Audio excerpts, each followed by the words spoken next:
Halo netizen, ini adalah Honda CR-V generasi kedua atau yang kode bodinya itu CR-V RD4 ya. Ini mobilnya tahun 2004 dan ini mobil dari temen gue juga ya.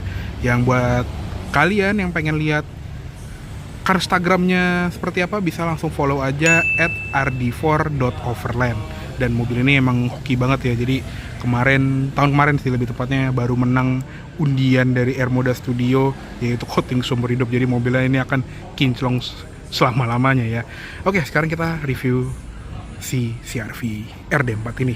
Kuncinya seperti ini, jadi masih kunci colok yang terpisah dan untuk alarmnya dia masih terpisah juga nih seperti ini. Jadi dia ada 3 tombol, unlock, lock, dan buat buka bagasinya ya. Nanti akan gue peragain juga. Dan sekarang kita lihat ke interiornya dulu aja. Interiornya juga masih full original banget dengan jok fabric yang khas banget mobil 2000-an awal ya, yang modelnya tuh garis-garis seperti ini. Dan dia juga memiliki pengaturan yang cukup lengkap ya untuk di zamannya. Ada height adjuster, recline, dan ada sliding juga. Bahkan dia juga ada armrest di kedua jok depan. Oke, sekarang kita masuk aja dan kita nyalain mesinnya aja.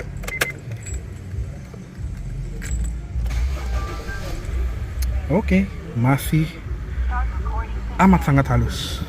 Oke, kita nyalain dulu lampunya dan kita tutup pintunya. Oke, jadi seperti ini interior dari si Honda CR-V generasi kedua atau CR-V RD4 ya. Masih ada influence dari RD1 ya yang merupakan CR-V generasi pertama. Jadinya masih mirip-mirip tapi udah kayak lebih modern sedikit gitu ya. Untuk setirnya dia belum dilapis kulit tapi sudah ada airbag dan pengaturannya dia bisa diatur walaupun cuma tilt aja ya, belum bisa teleskopik. Dan di balik setir ada tuas lampu yang masih dipakai sampai Brio zaman sekarang ya. Lampu sein juga belum triple turn signal dan di sebelah kiri ada tuas wiper depan belakang. Untuk instrumen cluster juga masih simple banget nih, masih analog semua. Dan di paling kiri ada temperature gauge, di sebelah kanannya ada tachometer dengan gear indicator, di kanannya lagi ada speedometer dengan odometer yang masih 84.000 km, jadi masih rendah banget lah ya. Dan ada fuel gauge di paling kanan. Untuk layar digital ini cuma ada trip A dan trip B doang. That's it, belum ada MID ya zaman ini. Lanjut ke sebelah kanan ada ventilasi AC yang bisa dibuka tutup. Terus di bagian sini ada tempat untuk naruh barang, ada 2 tombol kosong, dan di bagian bawahnya juga ada kayak kotak sikring gitu ya di sini. Atau laci ternyata, sorry. Dan ada tuas pembuka kap dan tuas pembuka tangki BBM. Untuk pedal juga masih model gantung dan ada footrest juga untuk naruh kaki kiri. Untuk door trim dia juga hampir full plastik keras tapi kecuali di bagian sini ya yang ada panel bludru senada seperti di jok. Handle-nya juga standar sekali dan ada auto power window, sudah up down, ada window lock, central lock di bagian sini, dan ada pengaturan power mirror tapi belum power folding. Di bagian bawah ada door pocket, ada tempat penyimpanan, dan ada tombol untuk membuka bagasi. Yang lucunya gambarnya malah sedan ya, mungkin ya tombol generik dari Civic mungkin di zamannya.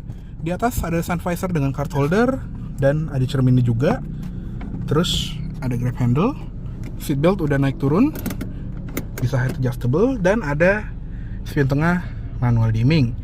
Sebelah kiri juga sama nih, ada cermin di bagian sun visornya, dan di bagian depan ada lampu baca individual tapi dia nggak ada door seperti di bagian tengah ya.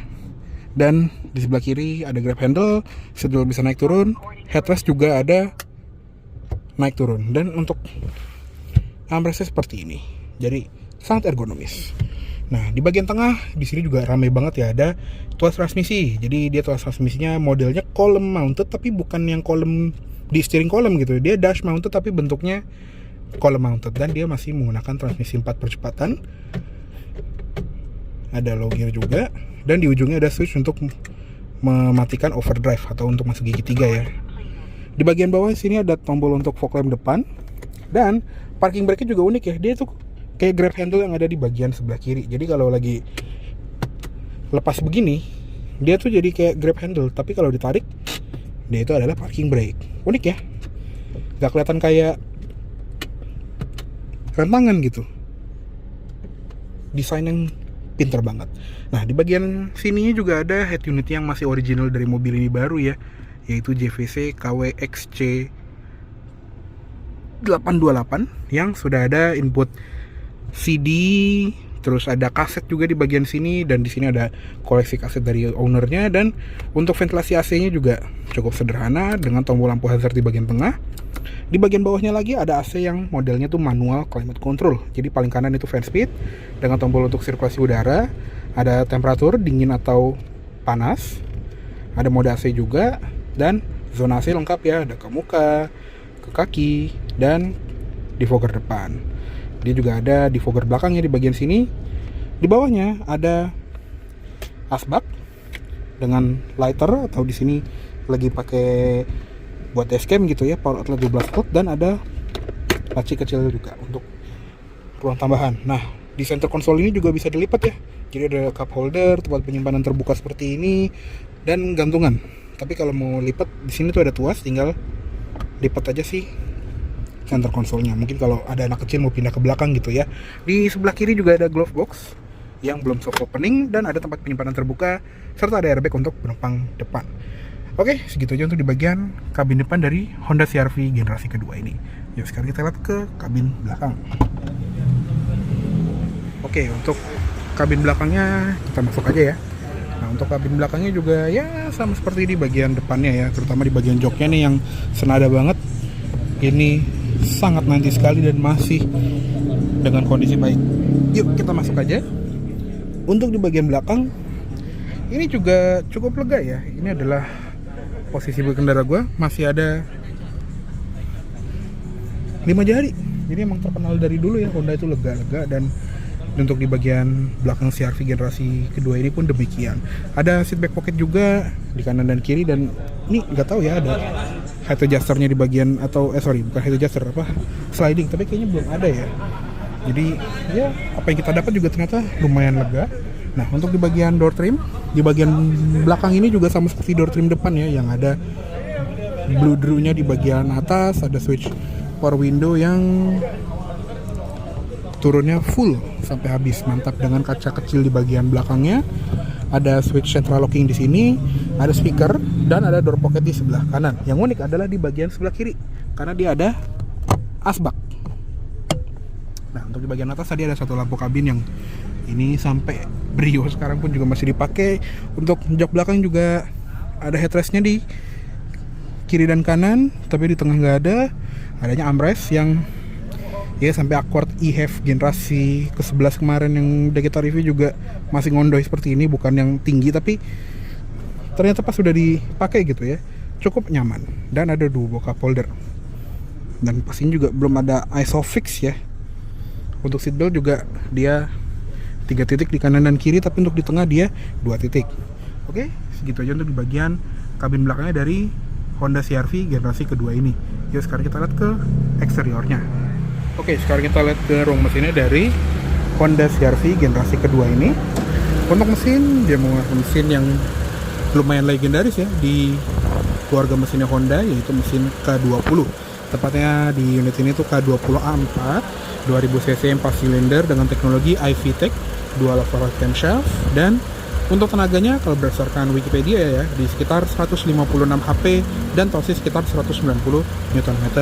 Untuk jalan transmisi juga tadi di unit ini tuh 4 speed automatic torque converter ke roda depan, kecuali yang di RD5 ya yang menggunakan all wheel drive.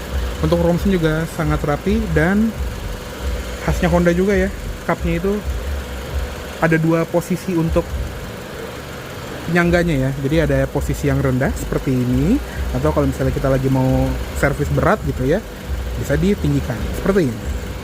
Nah, seperti itu untuk ruang mesinnya. Yuk sekarang kita tutup aja. Oke, untuk desain eksterior dari Honda CR-V generasi kedua ini mulai membulat ya, gak sekaku generasi pertamanya yaitu CRD1.